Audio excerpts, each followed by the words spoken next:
Real crime that Jimmy Lai has been convicted of is committing acts of journalism, of publishing a newspaper that covered what was happening in China, that told the truth about what happened at Tiananmen Square, that in fact acknowledged something happened at Tiananmen Square, that published editorials that were in favor of freedom and democracy and the rule of law, that pushed back against the encroachment of the Chinese Communist Party. Instead of conflict and aggression, here's governance built on grace. Welcome to Gracearchy with Jim Babka. Listening to this show isn't a crime, but the production of it is. If you choose to share it, you too will commit a crime. No joke. If you dare to share this show, you're part of the conspiracy. We'll explain how as we tell you about a man who sits in prison for a made-up crime, held there until they could convict him on a Kafkaesque charges, actually. His health has already deteriorated, as if to add torture to the sentence, but this new conviction will convert his hard time into a death sentence. But there's something more that 78-year-old Jimmy Lai wants than your sympathy.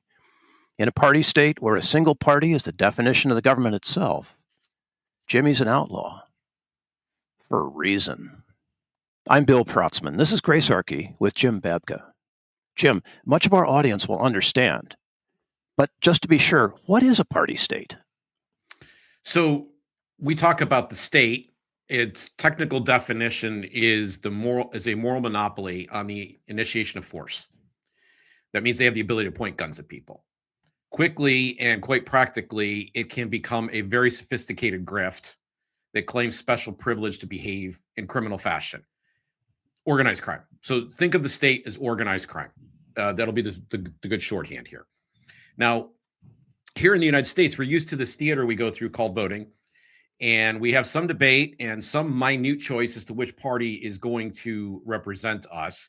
And the other party is allowed to sop up all of the opposition fervor. Hopefully it doesn't turn to violence. It just turns to more debate.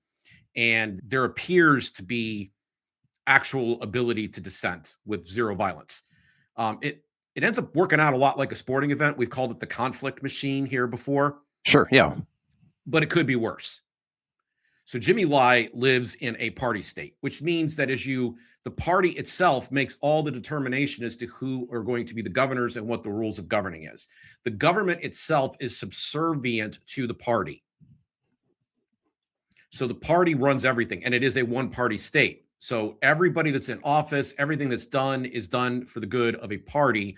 The party is the state. It is a party state. They are synonymous. There's no, in England, the Queen calls upon, or the King now calls upon someone to form a government because the King is the head of state. In China, the party is the state. Full stop. Okay. So, when we talk about ideas like patriotism and stuff like that, we're talking about country here. They're talking about party. Right. Okay? So it's allegiance to people and ideas rather than the nation? It's allegiance to party. To party. Okay. So Party. We're pulling party out as a separate, different than people, ideas, and nation. We've got party. Right. And this ends up setting up Jimmy Lai's story pretty well. In fact, the BBC inadvertently shows kind of their fealty to the Chinese Communist Party by putting out the following headline. This billionaire tested China's limits. It cost him his freedom. There's the headline as I printed it out here today. So he's testing the limits of the state by testing the party. He's testing the very national security of, they say their government, they might even say their country or their state, but what they really mean is their party. Understood. I've got a question for you about that later on. So okay. when you hit the BBC again, get back to me. So we covered Jimmy Lai's story in episode 49, 2.5 years ago, Jim. That's awesome. But Jimmy was just convicted like December 15th this year, 2025, for violating the national security law, which carries a potential and likely life sentence. We'll start to see what that sentence will be early next year after days of pre-sentencing hearings scheduled to start January 12th. So we brought back our episode 49 guest to update this story. Jim and I are really glad to welcome Eric Kohn back to Gracearchy. Eric's the CEO of America's Future, which is a national talent accelerator and a community for liberty-minded young professionals. He's been a leader in this organization for a long time, including more than a decade running their Chicago chapter. Before that, Eric held senior communications roles at places like the Acton Institute, Empower Illinois, and the Illinois Policy Institute. He helped produce the award-winning Acton documentary, The Hong Konger, about Jimmy Lai. And if you've ever heard Eric on the radio in Chicago or nationally, you know he's a natural. Eric, thank you for joining us again here on Gracearchy. Jim, Bill, thanks so much for having me back. Eric, I want to break down Jimmy's story. That's what I want to spend the most of our time here today. But we said something at the top of this broadcast that people maybe have a hard time believing, that they're being invited to become criminals with us. They're going to become outlaws if they share this show. That's the action. It's not watching this show. It's actually sharing this show. And they will become outlaws if they do. That's going to seem like it's hyperbole. But I want to play a clip that kind of illustrates from the time that you were here before, that explains kind of what the problem is here. Every single day, sitting here in Grand Rapids, Michigan, talking about Jimmy Lai's case, talking about the film that we made, I'm in daily violation of Hong Kong's national security law, telling people about and his we story. are too, right? Yep, Bill, exactly. did you know you were now. signing up for this? Right now. And I invite more people to join me in violating Hong Kong's national security law by watching the film and telling people about the truth about Jimmy Lai, about Tiananmen Square, about what is happening in Hong Kong. Join us in violating the national security law in Hong Kong. So this is what Jimmy's facing his sentencing on. I just want to share with you a little story. This is kind of an amazing thing. So you worked with the Acton Institute when we did that interview, who made the movie The Hong Konger, which we'll talk about as we get into things here. And we used an image at the Zero Aggression Project blog that comes off the cover of, or I guess we call it the cover of your movie, right? It is a picture of Jimmy that was cut out of I think it was a French press thing. I don't know. Anyway, copyright trolls showed up. Said that we used that image illegitimately and illegally. We did not. You guys had license and right to share it back out with us to use it for promotional purposes. The trolls showed up, and then the trolls started looking for other images to come after us. So this is the first time I'm telling the audience about this. We have gotten over 100 phone calls over the last, we're going on 19 months now, 18 months. We've gotten over 100 calls. We have received mail from 3 different entities at our business address, more than once in one case. We have received emails week after week after week after week to respond to. And this all started because, and call me a conspiracy theorist, I'm fine with that. I believe the Chinese Communist Party sicked copyright trolls on us because we ran that episode with you and Justin Arman, episode 49, where we talked about the Hong Konger, the movie. So I will tell you, it caused me some stress. Like when it first started happening, and then especially when mail shows up at your door, it caused me stress. I find it disgusting that they're able to use our legal system in this way against us. They don't follow copyright law over there. They steal stuff. The Chinese government steals stuff all the time. And they come over here and use our laws, which are more moral for the most part, against us. I don't know. Like, I'm curious. I really want the audience to get the gravity of this situation. This is a real present conspiracy that has infiltrated the NBA. It's infiltrated a lot of different entities here. Tell us about the Chinese Communist Party, especially if you have any personal experience to speak to. Well, I would say I could take your copyright story and I can raise you one. When we were in production on the film, we had a denial of service attack on our website and email host at the Acton Institute, took our website and our email down for a period of time. Now, these are the kinds of things where it is hard to say with certainty where it originated, although there certainly were some of the servers that were coming after us were Chinese based. Hard to say where it really originates, but you can draw your own conclusions on that. The point that you were making that I was making that you replayed about being in violation of the national security law by sharing this, by talking about this story, really goes to show you, like what you were just saying about one could take an issue with the way that we structure copyright law in the United States of America. I've got my own issues with it. I think it extends too long.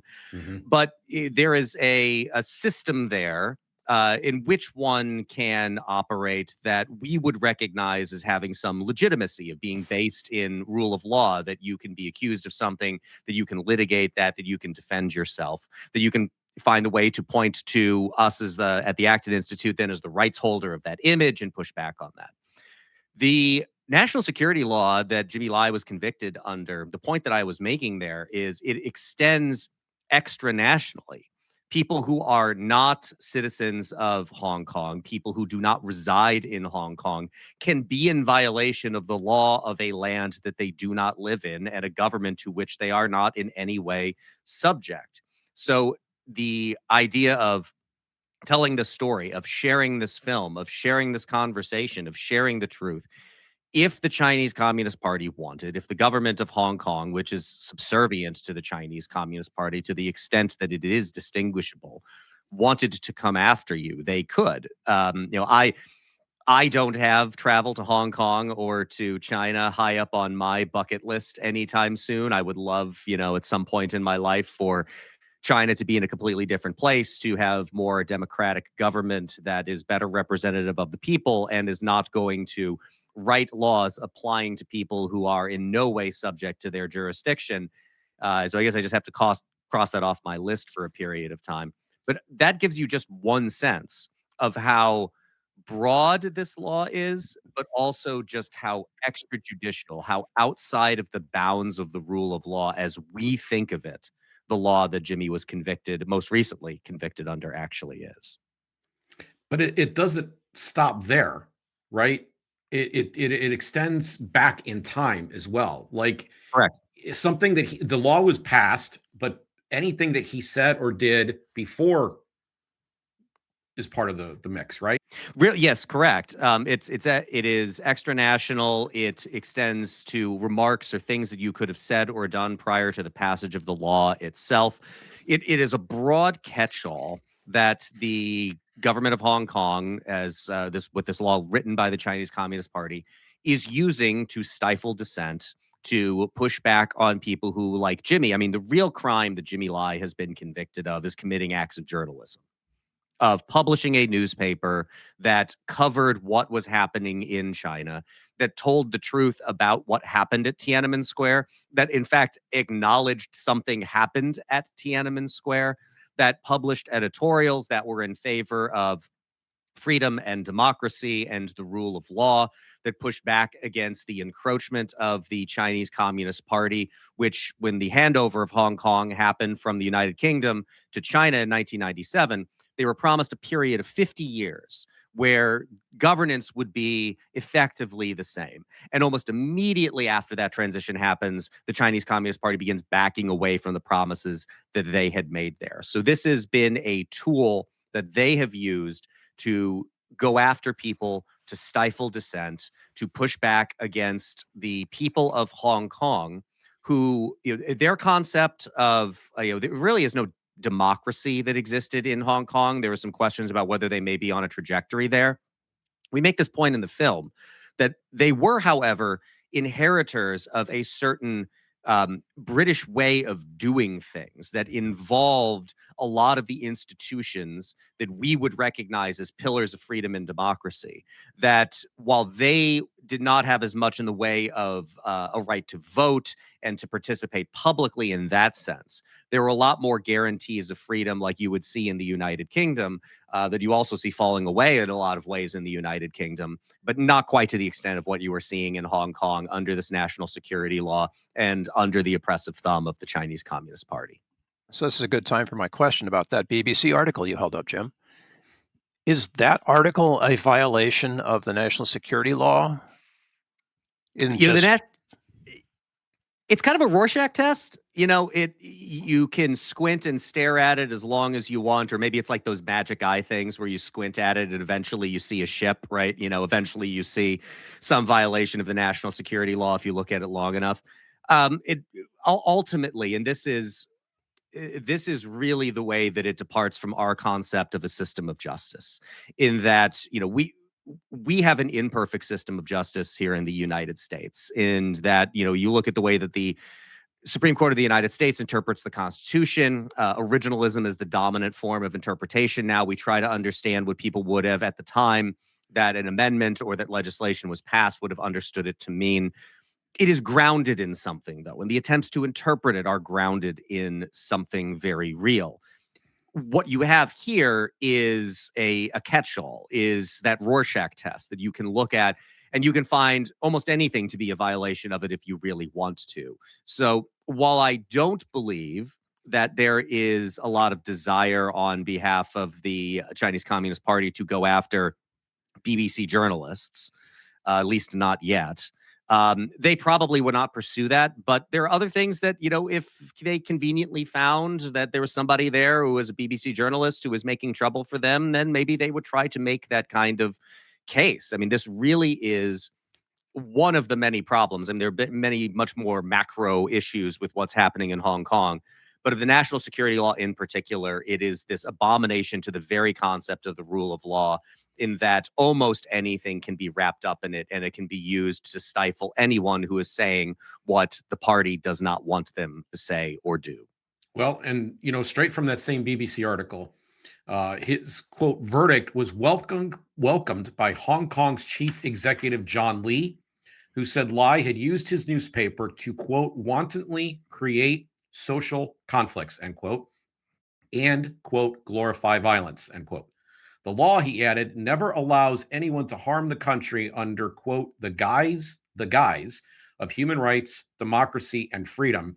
And I just want to note, he's saying harm the country, when what we really need to understand is he means harm the party. If there's anything that will diminish the power or question the authority or the means or methods and operations of the Chinese Communist Party, that is illegal. So broadcasting a show like this, putting out a movie like The Hong Konger, which you were involved in producing, those are acts of harming the party. This sounds awfully familiar. We've seen all, We've got Paramount and Warner Brothers in a big battle over who can kowtow to the president best and avoid the censorship of government in America. But at this juncture, that's as bad as that is. You're talking about a situation where it's about whether or not a merger is going to happen. People, plural, not just Jimmy Lai, are sitting in prison over this. And he was kind of driven into a frame job on all of this. I want to get into like how this all happened. Jimmy Lai is in prison right now, has been for how long? He was arrested under the national security law in December of 2020. So 5 years now is really how long he has been in prison. He's been convicted twice before in other very trumped up charges, and they've used that as a reason to continue to hold him while this trial had been going on. So 5 years now. And I want everybody to understand just how trumped up we're talking about here. So as I understand it, he's got a large newspaper and magazine business. They own a building, or they have access to a building.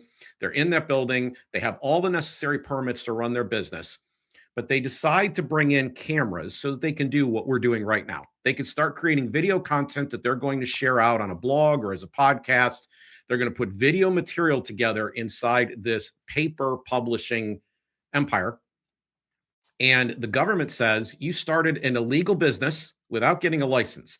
To go through that process would have required to submit the entire entity, the existing newspaper, which was critical of the party, the existing magazine, which was critical of the party. That entire charter would have to be brought back into purview just for the ability to do what it's been basically doing all along, use a new medium to do the mission that they've been carrying out. But they called that a new business. And then to put icing on the cake, in every press release, in every public statement, they did not describe what was actually going on and what the charges were in court. They called it fraud. And the media, complicit and lazy as all get out, including our own media, reported it out as, well, he's been accused of fraud. making it sound like he had done something where he had picked somebody's pocket or broken somebody's leg. If you want a real, to us comparison, the comparison that I always used for that charge was essentially like if you want to call it something, it was to be like to violate the prohibition against subletting in your lease. Okay, you want to make an issue out of it, fine. You're not supposed to sublet. All right. So what, you pay a fine or something like that, or it's an issue that you take up really with your landlord. But, this is the way that things function in Hong Kong right now, where the law is used as a weapon. And, we talk in this country about the weaponization of the legal system. I think there are real and legitimate concerns around that, and those deserve discussion. But the way that the laws are written and the way that the legal system is used as a weapon on behalf of as you have noted, Jim, a single party state with a personalist agenda of its leader, is a difference not only in degree, but a difference in kind. And you're right that it gives them the pretext to be able to, in the local implications of this, continue to hold Jimmy Lai in prison in solitary confinement for so 23 and a half hours. They can deny him bail. Correct. They don't have to give him bail because they have these charges that they convict him on and hold him for periods of time while they put on their bigger case. Yeah, I think they have 5 to 7 years as a sentence for that previous conviction, so they had plenty of time under 5 just to that 7 alone. years for subletting. For subletting, correct, more or less, yes.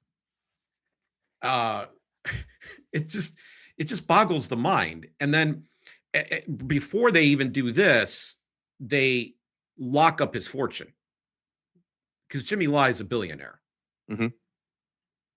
So they make it so he can't publish his paper or his magazine. They make it so that it's harder for him to mount a defense. They lock up his assets. They seize all of them, and then they arrest him. So they're doing all this stuff on the front end.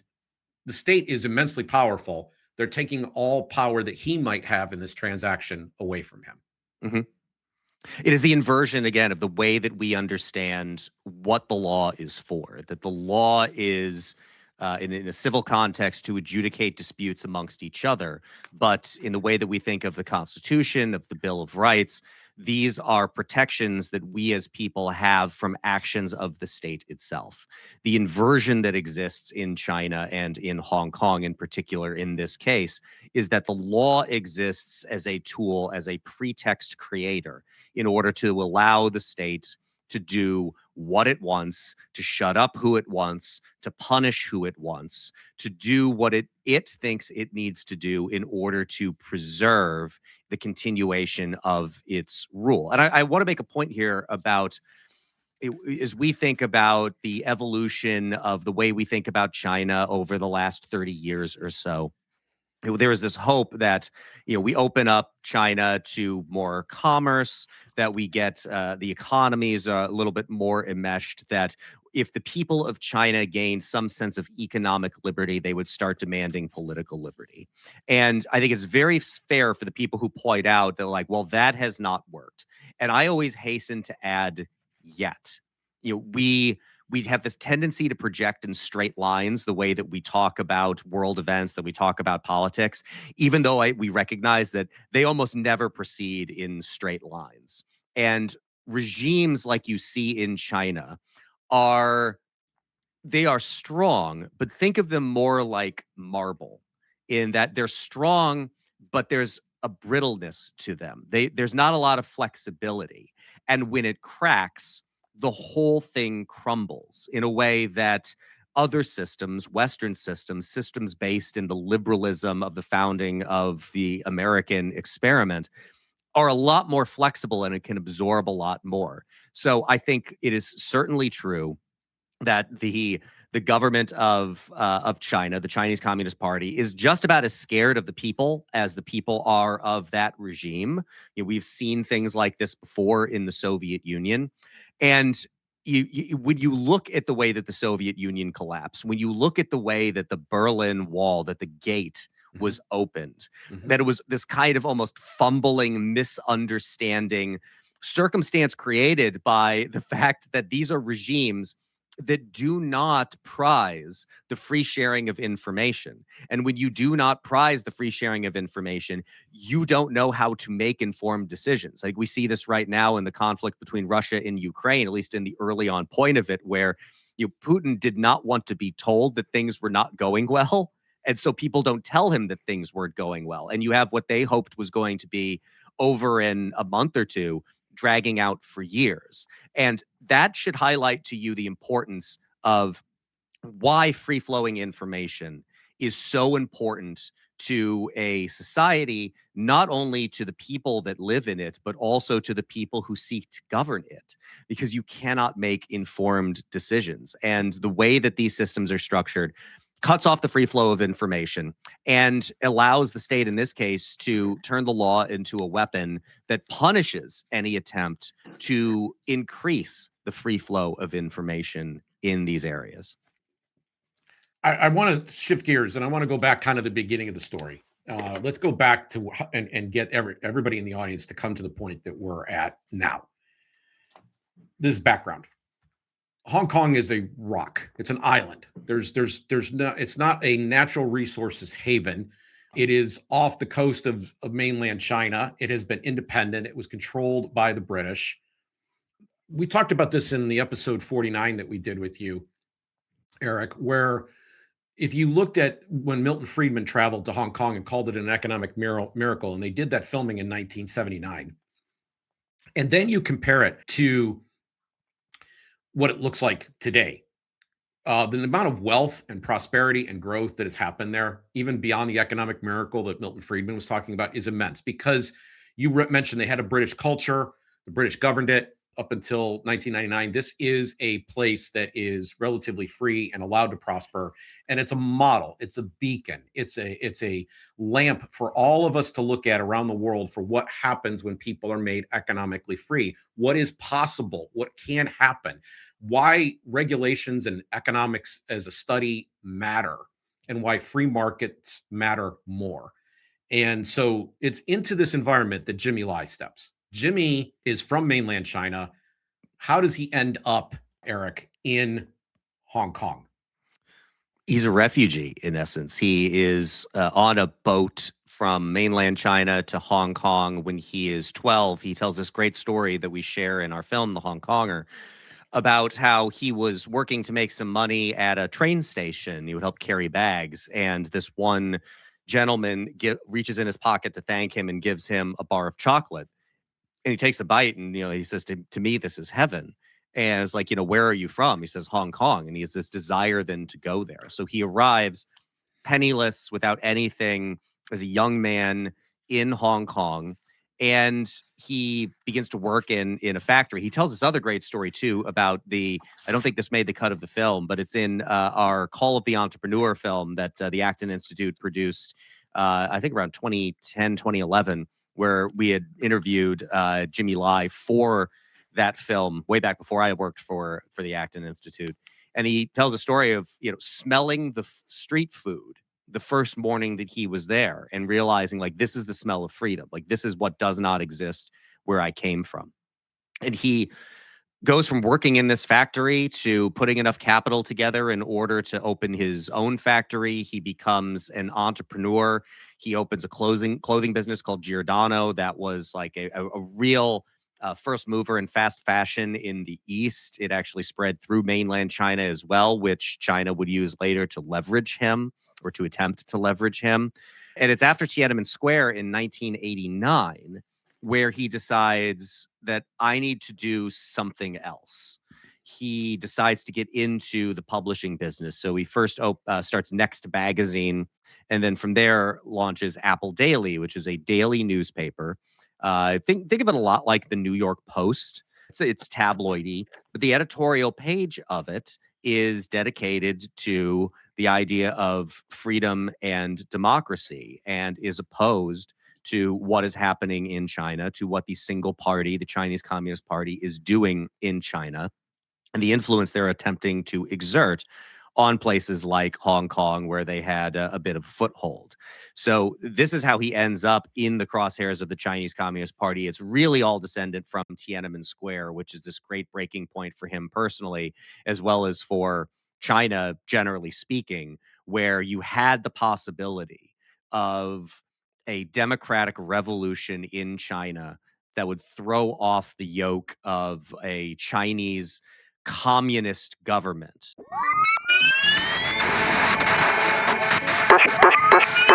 This show is brought to you by the Zero Aggression Project. Zap newsletter subscribers get alerts when each episode is released. The Zap website is also the pathway by which you can contact us by email and support the show. This program operates thanks to tax-deductible Zap contributions, and we appreciate your support. So, zap the state, and have a nice day.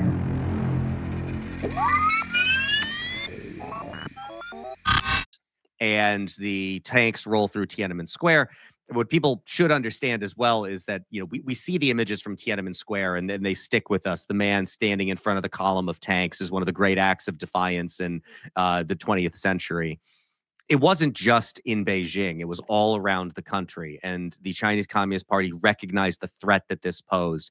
They put it down violently. And you see the escalation of state control from a China that had started to open up more and then only starts opening up strategically in ways that allow it to get wealthier. And again, going back to that hope that this economic freedom would lead to political freedom, it has not, at least as of yet. They have maintained an increasing level of state control over private affairs while continuing to engage in trade and commerce that has raised a lot of people out of poverty. We should be very thankful for that, as someone who desires to see people not live in grinding poverty and recognizing the billions of people that live in China.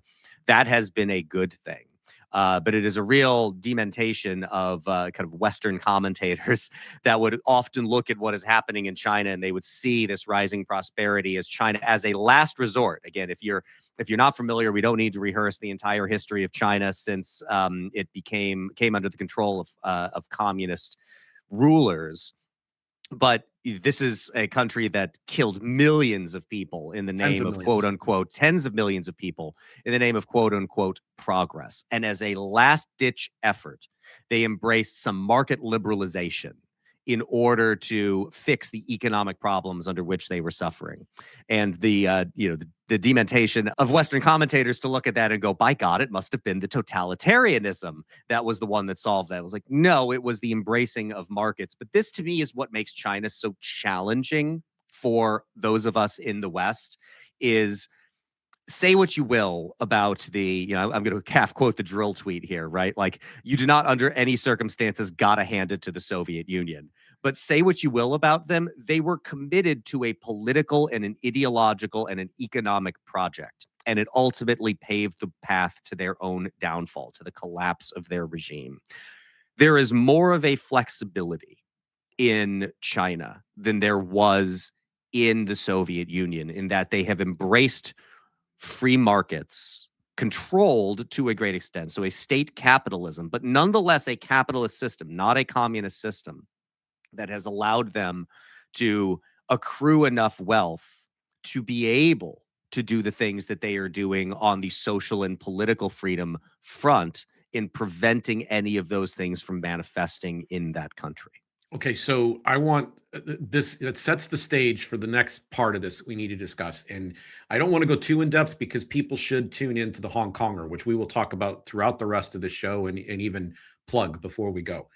But because you do a great job of explaining what I'm about to ask. But in a thumbnail, there's a handover from the British to the Chinese that occurs basically because a lease or an agreement has run its course. And there's a powerful moment that you identified. I don't know if you're going to recall it right now, so I'm putting you really on the spot. You and I appeared on a stage together, and you heard a Hong Konger explain that they never really were consulted. I really would, just in the context of what you just said, which I think is incredibly, incredibly important, that they cracked down in 1989, and they have this very managed economy. Why in the world did the British not include the Hong Kongers? Why did they turn over? Because they didn't necessarily have to. I mean, there was a number of ways this could have been negotiated out. And what we ended up with really, really was a bad deal for the Hong Kongers. Absolutely. So the area of Hong Kong, there are two parts of it that we should talk about. There is the island of Hong Kong that you referenced, which had been won, as well as the other area, the New Territories, in a sense, by the Brits in the Opium Wars in the late 1800s. And you have this island, which is British property, and you have the New Territories that surround it, which were leased by the Brits for 99 years. That comes up, the lease comes up in 1997. And the reason that there's people have pointed this out and asked this question as I've taken the film around the country. Well, Margaret Thatcher was not still in power in 1997. Why is she such a focus as the person who really made this decision? These decisions were in motion in the early 1990s, and it was the belief of Margaret Thatcher and the government of the United Kingdom that they just could not hold on to this territory. We were in a period of a real retrenchment and contraction of empire in the 1990s. The British Empire had basically been winding itself down since the end of the Second World War, and this was one of the last outposts of the British Empire. They just thought there was no politically saleable way that they could have kept any of this area. Now, the important distinction to point out there is the lease was up on the New Territories, the surrounding area, not the island of Hong Kong itself. They could have kept that, and they chose to surrender it in 1997. And what you were referencing there, my friend Samuel Chu, who's on the this panel for this event we did in Sacramento, made this point that has stuck with me, which is, as he said, Hong Kong only ever really existed for about 10 seconds. And it was the 10 seconds in between when the British flag, the flag of the United Kingdom, came down and the Chinese flag went up. They were left out of these conversations almost entirely. It was we see this a lot. It is one of the errors often made by countries in the West that are involved in areas around the world that they do not think of the people that are actually affected directly by a lot of these decisions. We see this again, to draw a parallel with the conflict in Ukraine. We get a lot of conversations about how will the United States and Russia negotiate an end to this war. Well, the people who are being left out there are the Ukrainians themselves. And the people who are left out of what would happen in a transition from the United Kingdom to China, or any kind of transition, were the people of Hong Kong itself. They, as Samuel pointed out, were not really consulted. And in that extent, an area of Hong Kong, a Hong Kong qua Hong Kong, only ever existed for that short interregnum between one flag coming down and another going up. And it was as if there was a premonition that day in nature, because it was dark and it was stormy and rainy. You see then Prince Charles getting drenched by the storm going on that day. It's just, it portends a darkness that shows up. So I want to fast forward a bit. They set up a system. In fact, they call it two systems in one country. Right? One country, two systems, which is this Deng Xiaoping motto that they thought they would be able to hold on to, and not so much. Yeah, and I think, in hindsight, it seems like it's more of a sales job to the West to get the deal done, right? Don't worry, we're going to maintain the integrity of this island for the next 50 or 60 years. We are not going to try to change it. It's already doing very wonderful. We recognize that, yada, yada, yada, yada, or whatever the equivalent in Chinese is. And then fast forward, because it doesn't work out this way. They start one by one. And again, you do a great job in the Hong Konger showing how they start pulling away right from the start. And then over the years, they keep taking a layer off until we get to the teens. There's two times I think that are really important. There's the early, or mid part of the previous decade, and then there's right before COVID. So could you walk the audience through those two cycles of protests? What were they about? What did they look like? How peaceful were they? They were both attempts to push back against law that the Chinese Communist Party was attempting to foist on the people of Hong Kong. The nature of the first one, if you'll excuse me, is escaping me a little bit. The second time, which leads to the Umbrella Revolution, is which these images were quite famous to the extent that we were paying attention to what was happening in Hong Kong. The image of all these people with umbrellas that they used to help protect themselves from the actions of the police were quite struck a lot of people and stuck with them. This was the first attempt to implement some kind of a more formal legal control on the island of Hong Kong, on the people of Hong Kong. And you get this pushback in the form of these marches, of these democratic actions, of people coming together in the streets. And Jimmy really makes this point. We make the point in the film that, as I pointed out before, like this really was not a place that had democratic government, and protest as a result is a major feature of the way that their system of political engagement functioned. Yeah, And this gets to that flexibility or yes, adjustability component you're talking about. Like, we have these two parties, like we talked about it at the beginning, that at least gives some outlet to allow people to express themselves and then the ability to vote. But this is not something that's there. So if you don't have these means to redress grievances, what is the next natural response? it's people in the streets. And that's what you saw in Hong Kong, just an incredible number of percentage of the people of Hong Kong coming out into the streets in protest to what the Chinese Communist Party was attempting to do. In the Umbrella Revolution, it really does start to grow violent.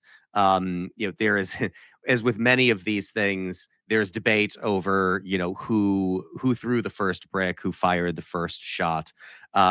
But these were, generally speaking, these were unarmed people against a police force that had once been seen as, again, part and parcel of the people of Hong Kong. It had been, as people in the film say, a good police force until it becomes an agent of the Chinese government, of the Chinese Communist Party, to try to put down these kinds of democratic actions.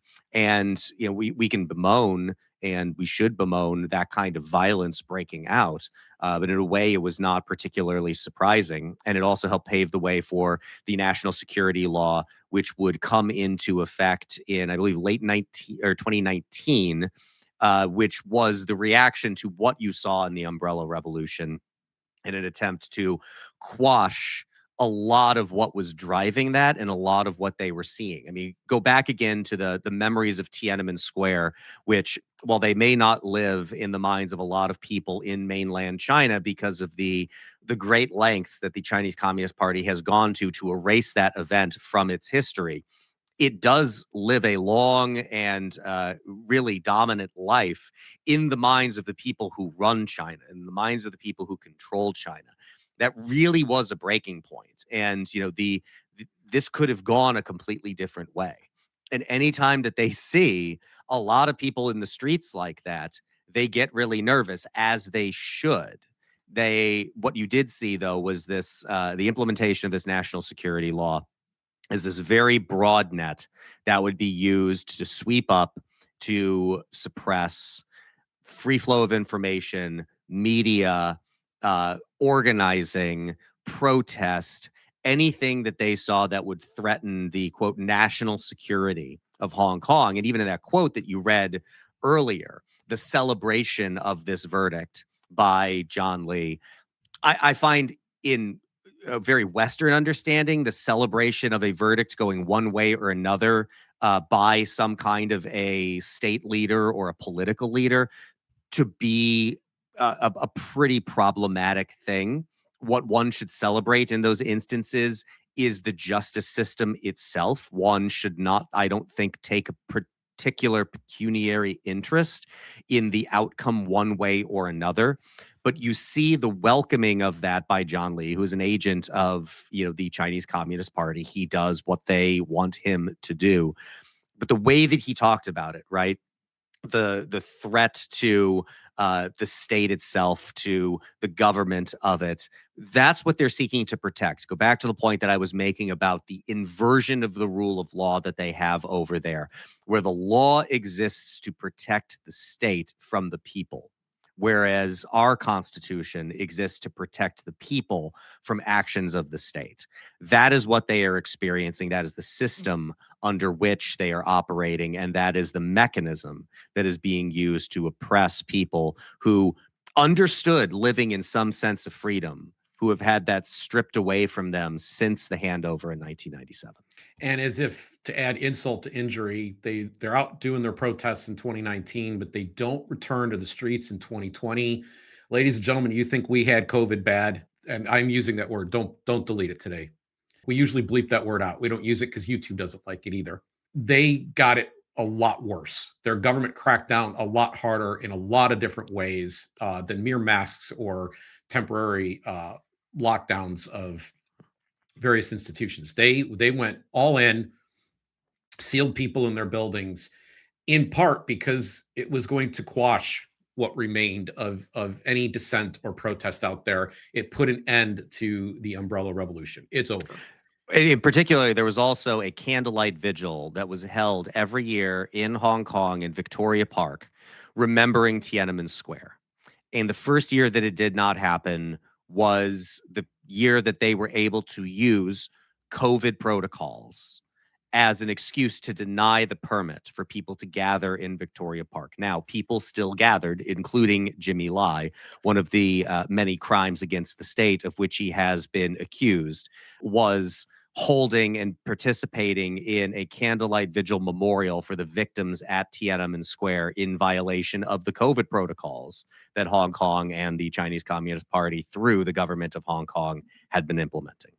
And this footage is also footage of this exact candlelight thing is in the movie The Hong Konger. It is. You're involved in the movie The Hong Konger. What was your role? How did you come to this? What is the story about? I mean, we've covered most of it today, but what's kind of the byline? Yeah.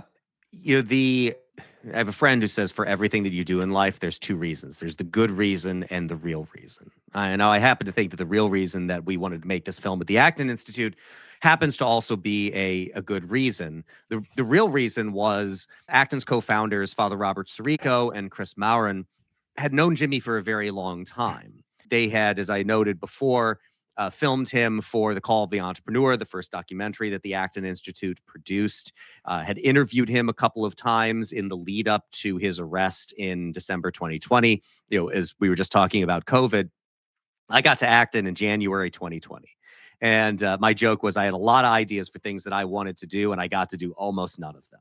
Because in March, we immediately begin shifting to, okay, how do we deal with this very rapidly changing world?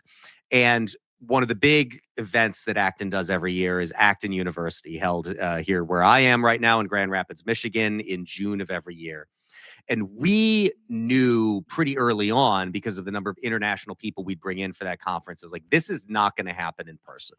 There's just no way. So we began transitioning to an Acton University online, and the capstone of AU online that year was an interview with Jimmy Lai, possibly the last interview that he did prior to his arrest. Or actually, if there was one more that he did prior to his arrest, I think that it was another interview that he did with the Acton Institute. He was presented the Faith and Freedom Award that Acton gives out at our virtual annual dinner that we did late in 2020. I had really never heard the name Jimmy Lai when I got to Acton in 2020, which is kind of wild to me now, that this person who I've never met yet I feel like I know intimately. The reason, the real reason that, as I already told you, that we wanted to make this is because we were uniquely positioned to do so. We had all of this interview footage. We had access to basically all of the other major interview footage out there. I want to thank the Hoover Institution and Peter Robinson's program on Common Knowledge for providing a couple of interviews that they had done with Jimmy. We thought uniquely positioned to make this film. The good reason we wanted to do it is because I think we need stories like this. I'm a marketer, I'm a storyteller by trade, and people you see what Jimmy has done. You noted, Jim, earlier that he's a billionaire. This is somebody who had British citizenship, as anybody who was born before the 1997 handover had. He has a British passport. There were other countries he could have traveled to. He had the funds and the means to get out if he had chosen to, and he chose to stay. He chose to face what he knew was going to be certain imprisonment, brutal imprisonment, a show trial that would result in a guilty verdict, and that would result in a sentence. As you noted, he's 79 years old. He is diabetic. He is not in the greatest of health. He has been held in solitary confinement for all but about 30 minutes of every single day since he has been under the arrest of the government of Hong Kong. Even a 10-year sentence for this, for him, likely is a death sentence. He knew what he would be facing, and he chose to stay. That level of heroism, that level of courage, of moral fortitude, of conviction, of one's beliefs is the kind of thing that is uncommon in this world, in those kinds of dire circumstances. And most of us, thankfully, will be never asked to do anything like Jimmy Lai has been asked, what he has chosen of his own accord to face. We will never have to make choices like that, God willing. We will never have to make anything remotely like that. But the lesson I think we can take from it is, if somebody can do the right thing when the cost is that great, in those own moments of our lives where the opportunity to, in the Hallmark card version of it, right, to do the right thing when nobody is looking, we have those opportunities to choose to do the right thing. That doing the right thing is always its own self-defense, is always its own justification. I hope people will draw that lesson from an extraordinary example of what Jimmy Lai has been willing to endure. And I emphasize again, willing to endure at the hands of people who wish to persecute him. So we're going to close on that point, because we spent time in episode 49 unpacking Jimmy's motivation. That was something that was a major part of what we did there. And so if you want to get into more of that, that's there, or you can just go to the film, which we're going to talk about one more time before we go. But I want to ask you one more question. And Eric, this is a bit of a curveball. Okay. This question was put by CBS News to Jimmy's daughter. And all due respect, I don't think she was prepared for it. So there are extraordinary measures being undertaken. You could speak to that if you wish, by members of our government and by celebrities and so forth, and even your own former employer, the Acton Institute. We're here today to do that as well, to try to get Jimmy liberated. But what's the case that should be made to the Chinese Communist Party? How is it in their interests to not put Jimmy in prison and keep him in prison for the rest of their life? What is the case that you have a chance to make persuasively to the leaders of that government? What would you say? I would fall back on a precedent that exists, which is the student protest organizers at Tiananmen Square. Let me tell a story briefly.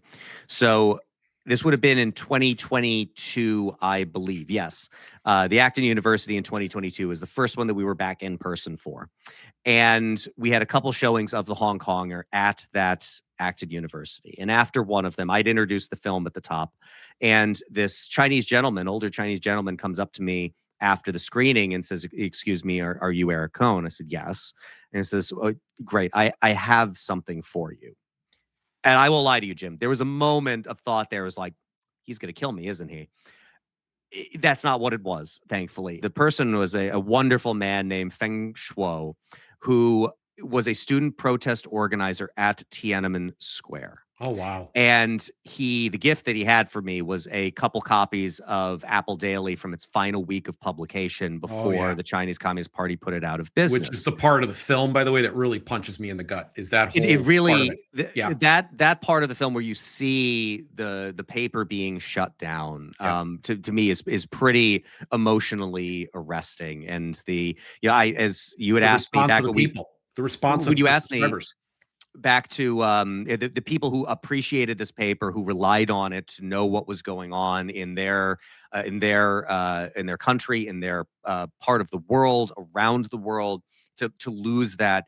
One of the things that I hope to me is a reminder of the power of the film is that, as you had asked me when we were in Sacramento, how many times I'd seen the film, but between working through edits of it, I don't know, a couple hundred times probably. There are parts that still emotionally get to me every time I see it, and I hope that is true for people on the first watching and any other subsequent showings that you may see it at. It is it is. Yeah, that to me is a very powerful part of the entire narrative. So if we're going to make a case for Jimmy to be freed, it's people like Feng Shuo who were imprisoned. He was chased around China for about a year as the 5th most wanted man in China, and imprisoned for about a year in a Chinese prison. And it was pressure from the West. It was pressure from the United States and other Western governments on China to say, this is not in your interest. The amount of attention that is being drawn to you, the amount of, there are mechanisms through the United Nations and others, the World Trade Organization. If you go back to that period of time, this was prior to China's entry into the World Trade Organization.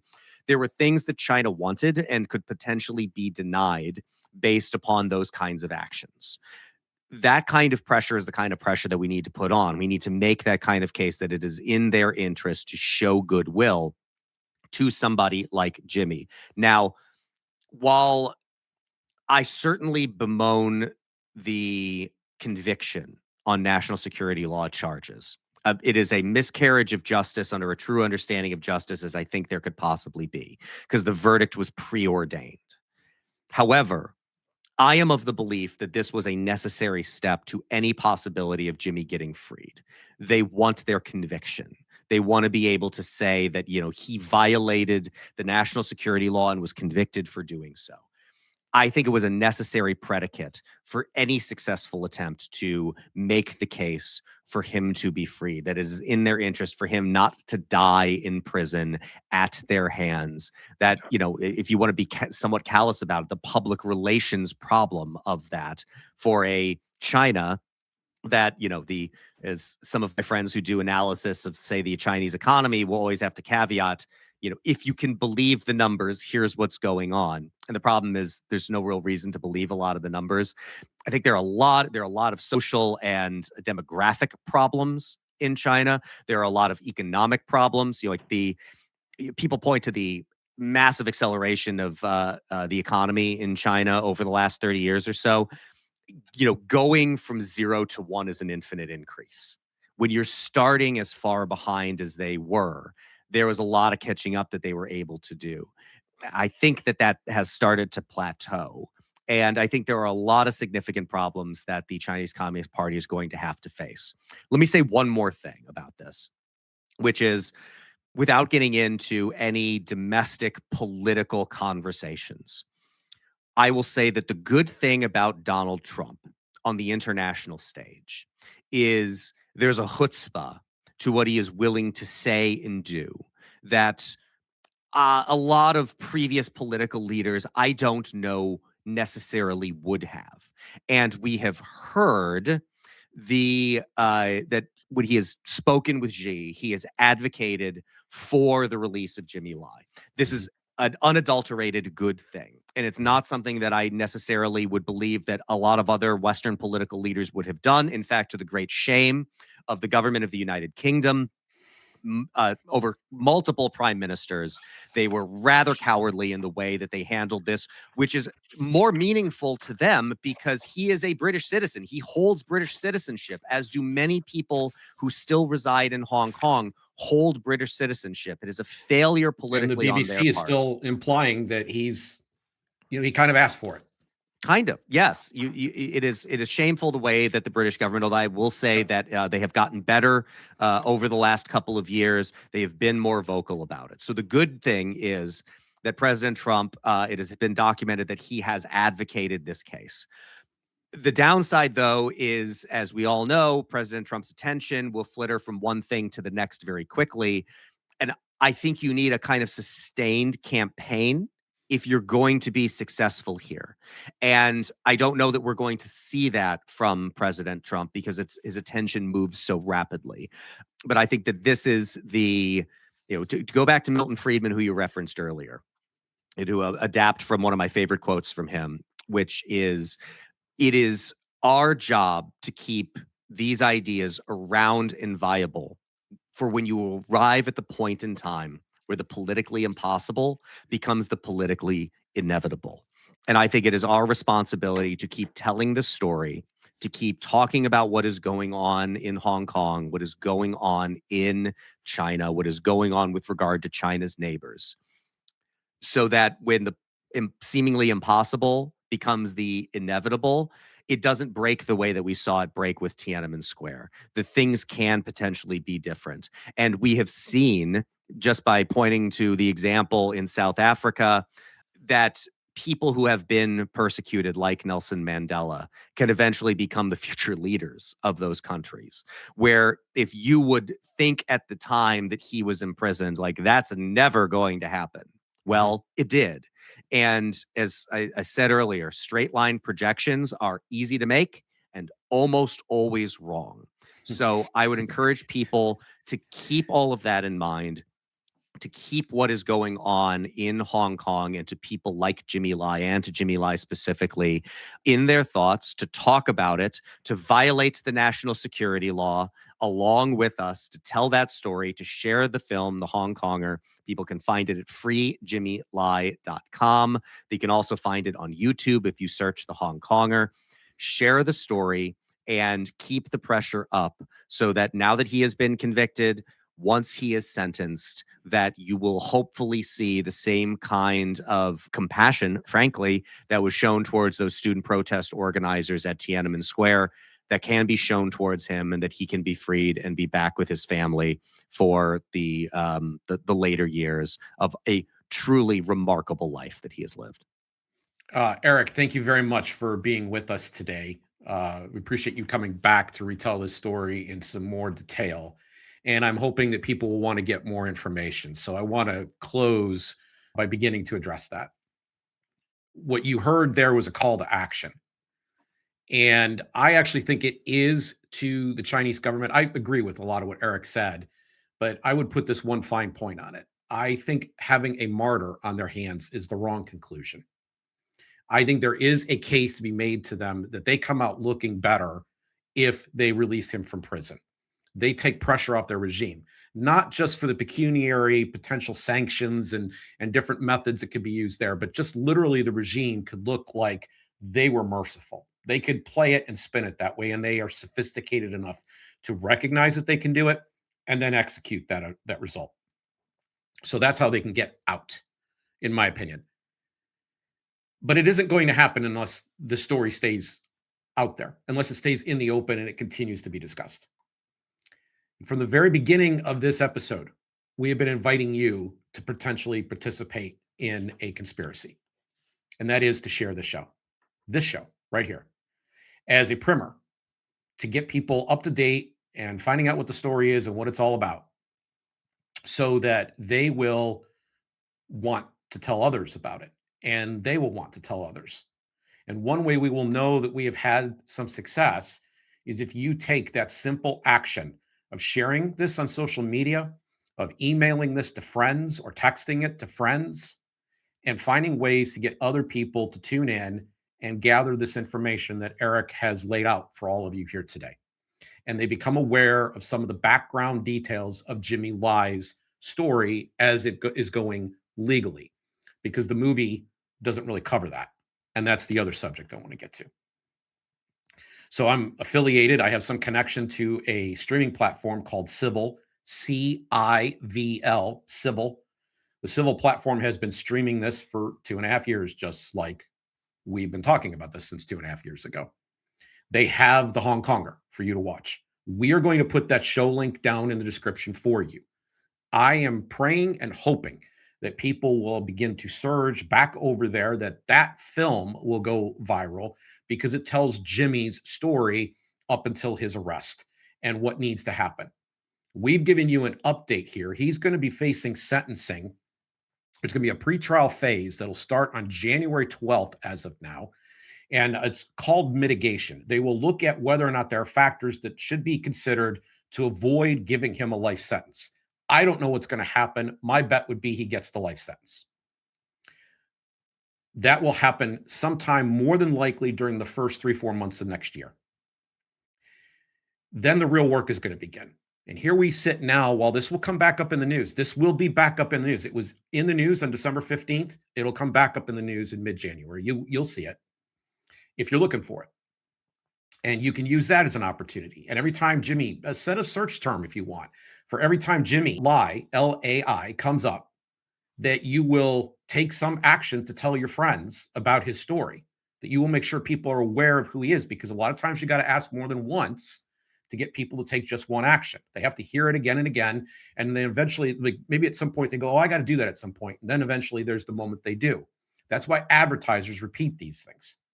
So we're going to have the CiVL link for the entire documentary, The Hong Konger, in the show notes.